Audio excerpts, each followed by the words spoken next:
Labas vakaras, mažasis klausytojau. Šiandien tęsim pasaką apie Kasę ir Mikasę. Aš esu puodas, tas pats stebuklingas, šiltas, kvapnus ir visada pasiruošęs nuotykiams. Po visų dienų žemėje, po visų juokų, pyragų ir garo žaktulių vėl grįžau į savo stebuklų planetą. Čia viskas tobula, čia niekada nebūna per šalta, nebent labai nori. Čia sniegą gali susikurti iš muzikos, o kalėdos jos čia ateina tada, kai širdis pasako, laikas stebuklui. Pas mus kalėdos prasideda kitaip. Ne nuo pirmos snaigės, o nuo pirmo vaiko juoko, kurį išgirstame iš žemės. Vos kas nors nusijuokia labai nuoširdžiai, mūsų planeta sužiba, tarsi būtų apsivilkusi šviesos paltą. Medžiai apsipila spalvotomis muzikinėmis lemputėmis. Svajonių puodeliai skrenda ore su mažomis kapurėlėmis, o kalbantis šaukštas pradeda groti savo garsiąsias dainas. Cink, cink, cink, cink, kalėdos. Taigi, tą rytą aš sėdėjau savo garų hamake, kuris linguoja tarsi lopšinė, ir gėriau žvaigždžių arbatą.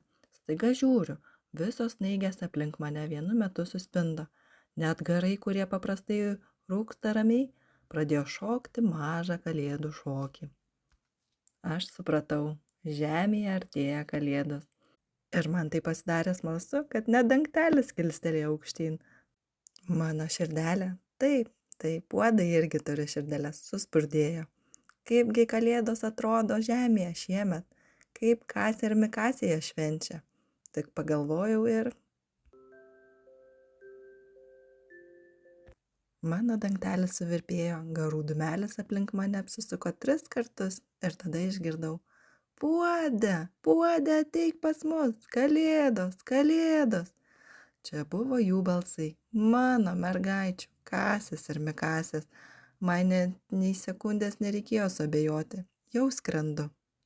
Užsimerkiau, pasiruošiau skrydžiui ir švyst, lėkiau žemyn kaip garų kometa. Pirmas dalykas, kurį pajutau – šaltis. Oi, koks šaltis. Aš net išsigandau, kad nuo šalčio ant manęs gali susiformuoti ledo dangtelis. Bet atsimerkiau ir apsidžiaugiau. Sniego kalnai, sniego pusnys, žemėje viskas tikra. Aš stovėjau vidury kiemo, visas baltas, mano šalikas plaikstėsio vilnonė kepurė, kurią patys svajonių puodeliai man numezgė, buvo nulinkusi ant akių.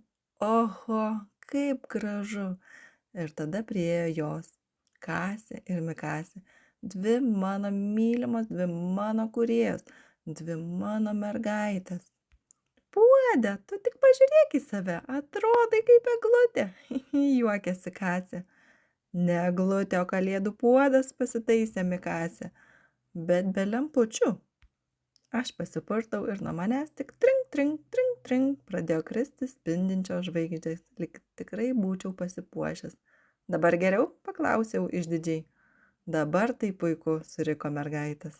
Mes iškart nubėgom ant kalno su rogutėmis, Kasė atsisėdo priekyje, Mikasė vidury, o aš gale, imituodamas saugos diržą su savo rankenomis. Laikykitės, aš sunkus, perspėjau. Mes ir taip laikomės, suriko mergaitė. Rogutė šovė žemyn tokiu greičiu, kad sniegas lakstė aplink kaip plunksnos. Aš bandžiau stabdyti garais, bet nuo to mes tik dar labiau pagreitėjome. Puodai, lėtėti, rėkė mergaitės. Negaliu, man gera, rėkiau aš. Mes apvirtume tiesiai į pusnį, iš pusnies pamažu išlinta 3 galvos, Kasė, Mikasė ir aš. Visas apsnigtas, visas baltas, atrodžiau kaip milžiniškas cukraus pudros puodas. Tik iš garų išlindo nosis ir mergaitės juokėsi taip, kad nuo aukštos eglės viršūnės nukrito viena snaigė ir atsargiai nusileido man ant dangtelio. Jis sublizgo kaip žiburėlis. Tada statėm sniego senį. Aš per daug rimtai priėmiau šį darbą, kaip tikras menininkas. Puode, nestatyk jam garų antenos, rėkė mergaitės. Kodėlgi ne? Ji yra mano firminė, atsakiau. Palinksėjau savo, pūstelėjau truputį garų ir sniego seniui ant galvos atsirado elegantiška garų banga. Iš šono jis atrodė tarsi kalėdų senelis, kuris truputį persivalgė sausainių. Puode, jis nuostabus, pasakė Kasė. Jis atrodo kaip tavo pusbrolis, pridūrė Mikasė. Ir Sniego senis atrodo nusišypsojo, bent jau aš taip mačiau. Po visų darbų sugalvojome žaisti, kas juoksis garsiausiai.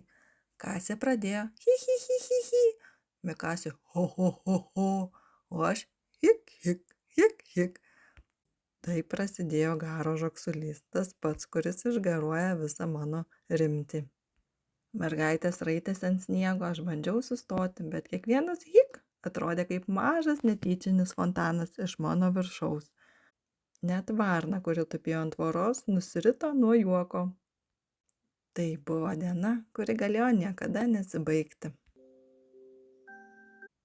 Kai naktis pagaliau nusileido, mergaitės apsnūdo ir nuėjo vidun. Aš atsisėdau prie židinio, jis maloniai traškėjo, o ugnis mane šildė taip, kaip tik žemiškas židinys moka. Ir tada prisiminiau, dovanos, ašgi turiu dovanas. Iš garų kišenės aš traukiau 2 dėžutės, viena apjuosta blizgančia raudona juosta, kita mėlyna, švytinčia tarsi nakties dangus. Kiekviena dėžutė švelniai garavo, kaip mano širdies gabalėlis. Atsargiai padėjau jas po eglutę ir sušnabždėjau. Stebuklai gimsta ten, kur jų reikia, ir jie niekada nesibaigia, mano mergaitės. Išleidau garų dūmelį į kaminą, pakilau tarsi baltas dūmų debesis ir įskridau į žvaigždes. Kasė ir Mikasė miegojo taip ramiai, kad atrodė, jog jų sapnai nupiešti iš minkštos šviesos. Aš pamojavau paskutinį kartą ir pasakiau, laimingų šventų kalėdų, mano mergaitės, kai tik sugalvosit, vėl mane pašaukit, aš visuomet sugrįšiu. Ir grįžau į savo stebuklų planetą. Ten, kur galima sniegą išsivirti, bet niekada neišsivirsi tokio nuostabaus juoko, kokį gali sukurti tik vaikai.